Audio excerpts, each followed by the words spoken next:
약속을 성취하시는 하나님이라는 제목으로 함께 말씀을 나누려고 합니다. 매일 성경 본문의 순서에 따라 우린 창세기를 묵상하는 중에 있습니다.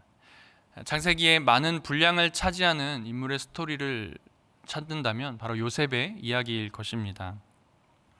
우리가 너무도 잘 알고 있는 이야기인지라 요셉이 어떻게 하다가 애굽의 총리가 되었고 또 그 지위에 오르기까지 얼마나 많은 일들을 겪었는지 우리는 익히 잘 알고 있습니다. 그 중에 오늘 본문 말씀은 요셉의 이 스토리 중 가장 극적인 그런 형들과의 재회 장면을 담고 있습니다. 요셉이 원가정인 이 야곱의 아들들, 형들로부터 버림받은 지 언 20년의 세월이 지났습니다. 그렇게 20여 년 만에 형들을 드디어 만나게 된 것이죠.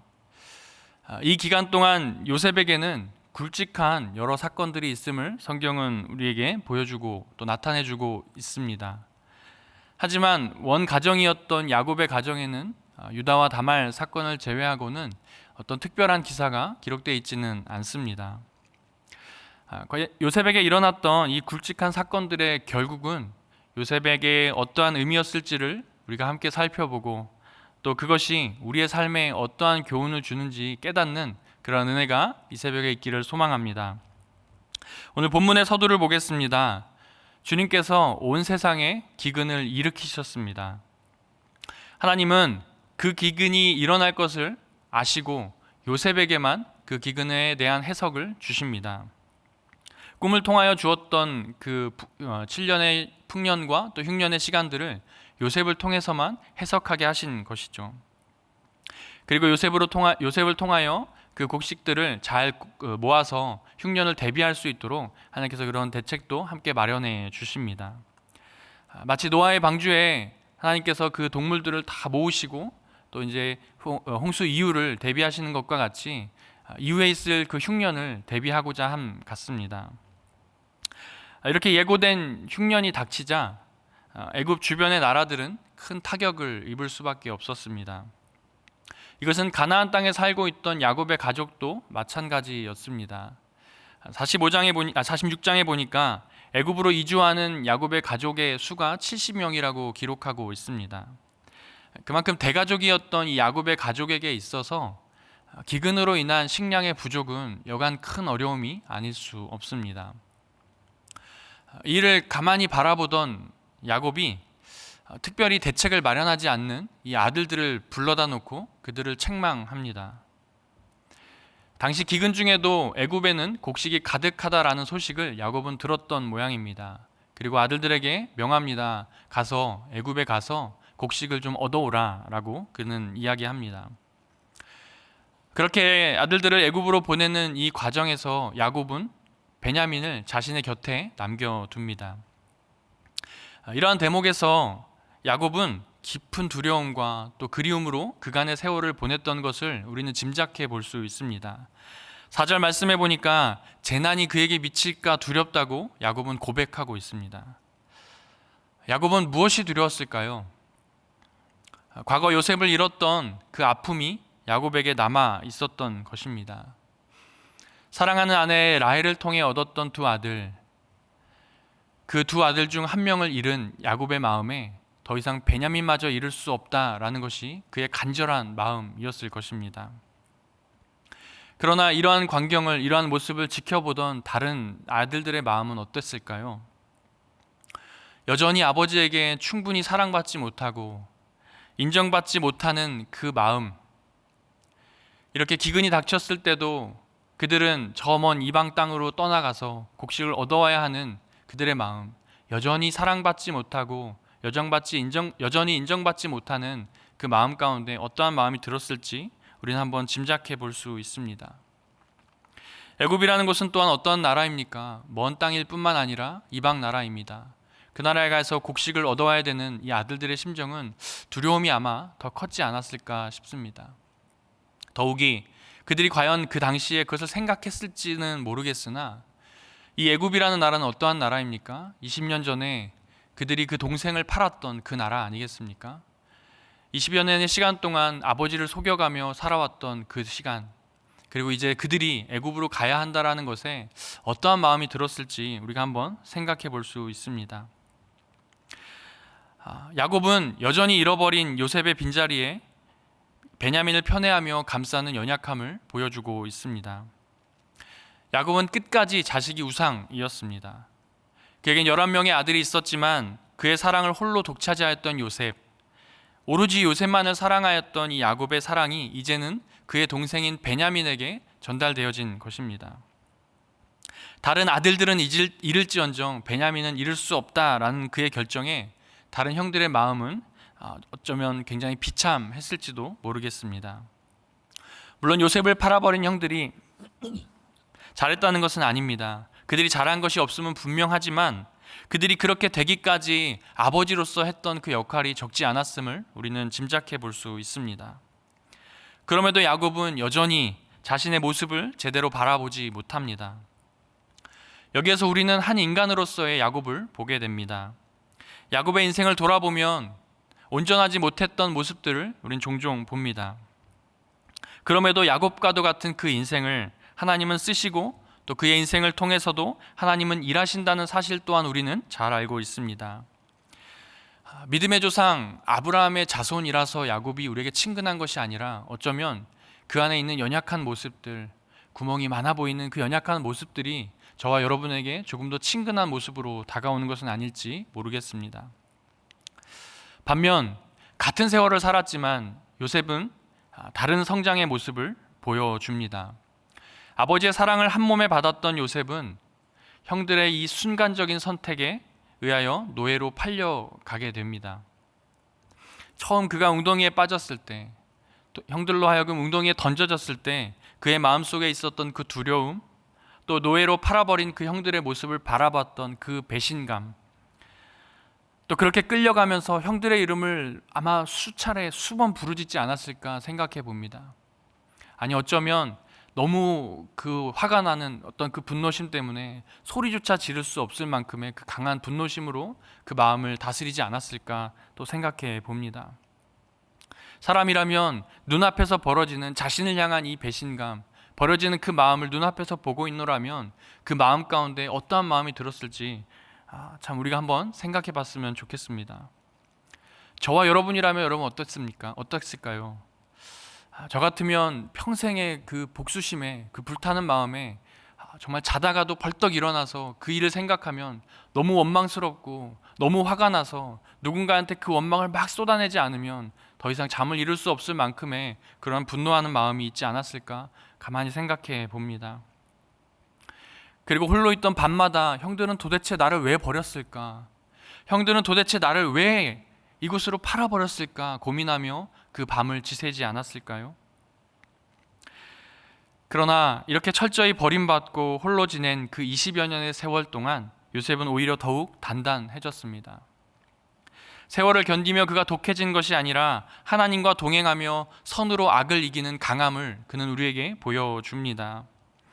아버지에게 큰 사랑을 받다가 형들에게 버림받았던 요셉, 또 보디발의 집에서 억울함으로 누명을 쓰고 감옥으로 갇힌 요셉, 감옥에서조차도 인정받았으나 결국에는 그 관원장이 나가서 자신을 신원해 줄 것을 요청하기로 하였으나 잊어버렸던 그 아쉬움들, 이렇게 요셉은 사람들에게 사랑을 받았던 어떤 그 정점에서 다시 또 저 밑바닥으로 떨어지는 경험을 수차례 반복하였습니다. 혹자는 이러한 요셉을 보며 끝까지 성실하게 이루어내니까 결국에는 애굽의 총리가 되는 권세를 누렸다라고 전하는 이도 있습니다. 그러나 성경의 메시지는 이것이 다가 아닙니다. 요셉을 요셉되게 하시려고 하나님은 요셉이 그 긴 시간 동안 감옥이라는 어두컴컴한 버림받았던 그 시간들을 통하여 요셉을 친히 키우셨던 것입니다. 어둡고 침침하였던 그 사망의 그늘 같은 그 환경 속에서 요셉은 문득문득 찾아와 자신을 괴롭히는 그 과거의 생각들, 그 기억들, 또 타인으로부터 받았던 그 억울함들, 그 마음을 가지고 밤마다 지새우며 어떤 생각으로 어떤 마음으로 지새웠을지 우리가 상상해 보면 그는 밤마다 무릎이 성하지 않는 그 마음으로 주님 앞에 울부짖지 않았을까 우리가 생각해 볼 수 있습니다.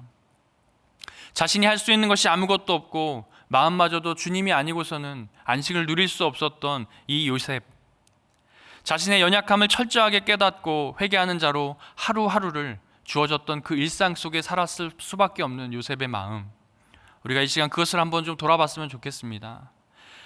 그 시간들을 보내면서 자신의 혈기와 자신에게 가지고 있었던 여러 거품들이 사라지고 다 빠지고 이제는 그가 정말 주님밖에 부를 수 없는 그 환경 가운데 그를 두셨던 그 하나님의 그 섭리, 그 일하심을 우리가 한번 기억해 봐야 합니다. 하나님은 그 자리에서 요셉을 존귀하게 하시기 위하여 그를 감옥이라는 곳에 가두셨고 그곳에서 그를 키우셨고 또 친히 그를 양육하신 것이죠. 그 감옥에서 요셉은 진정한 하늘나라, 하나님의 나라를 경험하였을 것입니다. 물론 이러한 모습을 보면 주님이 참 잔인하다, 또 참 너무하다 생각할 수 있습니다. 그러나 주님의 진짜 마음은 요셉이 정말 주님만을 바라보기를, 주님만을 사랑하기를, 또 주님만 예배하기를 간절히 바라고 원하는 마음으로 그러한 일을 행하셨다라는 것이죠. 그리고 그것이 영원한 생명으로 가는 지름길이기 때문에 감옥이라는 길을 주님은 사용하신 것입니다. 이 모든 여정을 매일같이 별반 달라지는 것 같지 않은 이 어두컴컴한 터널, 동굴 같은 이곳에서 그 일상을 묵묵히 살아가며 요셉은 주님이 허락하신 그 모든 순간 주님의 주권을 온전히 인정하고 감사하는 자로 거듭나게 되는 것입니다. 이렇게 훈련받은 요셉은 다음 두 가지를 기억하게 합니다. 첫 번째는 요셉은 사람에게 아무리 인정받고 사람들로 하여금 존귀 여김을 받는다 할지라도 하나님이 그것을 허락하지 않으시면 그 자리가 영원하지 않다는 것을 그는 알게 됩니다. 요셉은 그것을 경험하였습니다. 자신이 사는 목적은 주님의 주권을 온전히 인정하는 것임을 그는 감옥에서 배웠기 때문입니다. 가장 마지막에 그가 그 형들 앞에서 고백했던 그 고백을 보면 창세기 45장에 하나님께서 생명을 구원하시려고 자신을 먼저 보내셨다, 그는 고백하고 있습니다. 이러한 요셉의 고백 가운데 요셉의 인생의 그 결론을 잘 보여주고 있습니다. 두 번째로 하나님은 반드시 약속을 이루시는 분이라는 것을 요셉은 기억합니다. 9절 말씀에 요셉은 과거 자신이 형들에게 대하여 꾼 꿈을 생각해냈습니다. 요셉은 애굽의 총리로 있으면서 형들이 그 자리로 찾아올 줄은 꿈에도 몰랐을 것입니다. 어느 날 열심히 자신의 일을 감당하고 있을 그때에 한 무리가 찾아왔고 그 무리를 가만히 보니 자신의 형들이었습니다. 요셉은 자신의 형들임을 한눈에 알아볼 수 있었습니다. 요셉의 마지막 기억 속의 형들의 모습은 무엇이었을까요? 그를 구덩이에 던지던 그 모습, 또 애굽의 노예로 팔아버리던 그 모습, 그 얼굴 아니었습니까? 그 얼굴을 기억했을 때 요셉은 어떠한 마음이었겠습니까? 정말 원통하고 막 분노하는 그 마음으로 그 얼굴들을 기억하였을 것입니다. 20여 년의 세월이 흘렀지만 그들은 이미 늙었지만 여전히 요셉이 기억하였던 얼굴은 그 젊었을 때 그 분노하였던 그 얼굴이었을 것입니다. 그럼에도 불구하고 수년 동안 기억하고 더듬었던 그것을 더듬어 가면서 그 얼굴을 매일같이 떠올리지 않았을까 생각해 봅니다. 그렇게 그들을 알아차리고 어렸을 때 꾸었던 꿈마저 그는 기억납니다. 찰나의 순간이었지만 아마 요셉의 마음 가운데는 정말 수많은 여러 마음이 교차하였을 것입니다. 그리고 요셉은 분명 그 당시에 이렇게 깨달았을 것입니다. 하나님께서 이 모든 것이 하나님으로부터 말미암은 것이었구나라는 것을 그는 깨달은 것이죠. 어렸을 적 꾼 꿈을 이렇게 이루어내신 하나님을 바라보며 그는 다시 두 번째 꿈을 떠올렸을 것입니다. 그가 꾸었던 두 번째 꿈은 무엇이었습니까? 해와 달과 11별이 그에게 엎드려 절하였던 것 아닙니까? 요셉은 이때에 아마 이런 생각을 했을 것입니다. 하나님께서 반드시 이 두 번째 꿈도 이루시겠구나.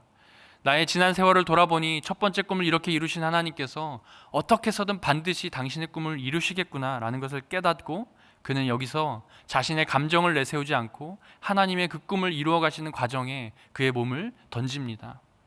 다시 말해 하나님의 공의의 관점에서 자신이 지금까지 겪어왔던 그 일들에 대한 감정을 내세우기보다 하나님이 이루실 꿈에 대하여 지금 집중하고 있는 것입니다. 우리의 인생도 마찬가지입니다. 우리는 연약한 존재입니다. 요셉도 그런 사람이었습니다. 그러나 그럼에도 불구하고 그러한 우리를 세우시고 사용하시는 하나님은 결국 우리를 통하여 자신의 공의와 자신의 사랑을 이루어 가신다는 사실을 우리는 기억해야만 합니다. 우리는 주님의 백성이고 주님의 자녀이기 때문입니다. 부족해 보이는 야곱을 통해 그래야 했고, 또 말로 표현할 수 없는 그 고통과 아픔 중에 있던 이 억울한 인생을 살았던 요셉의 삶을 통해서도 하나님은 자신이 자신의 백성에게 한 약속을 이루시고자 여전히 일해 오셨다는 사실입니다. 저와 여러분이 하나님의 백성이라는 말은 곧 주님의 약속을 받은 자들이라는 것입니다. 우리에게 약속하신 이 하나님께서 우리의 인생에서도 야곱과 요셉처럼 동일하게 일하고 계시는 줄로 믿습니다.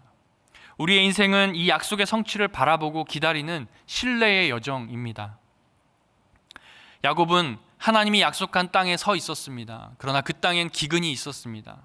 그리고 요셉은 등 떠밀려 갈 수밖에 없었던 이방 땅에 서 있었습니다. 그러나 그 땅은 풍성하였습니다. 하나님은 이 두 곳 모두에서 야곱과 요셉을 통하여 하나님이 약속하셨던 이 약속을 이루어내신 분입니다. 우리 하나님은 어느 곳에서든 하나님의 약속을 이루신다는 사실을 꼭 기억하시기를 바랍니다. 그렇다면 우리에게 주어진 약속은 무엇입니까? 바로 예수 그리스도입니다.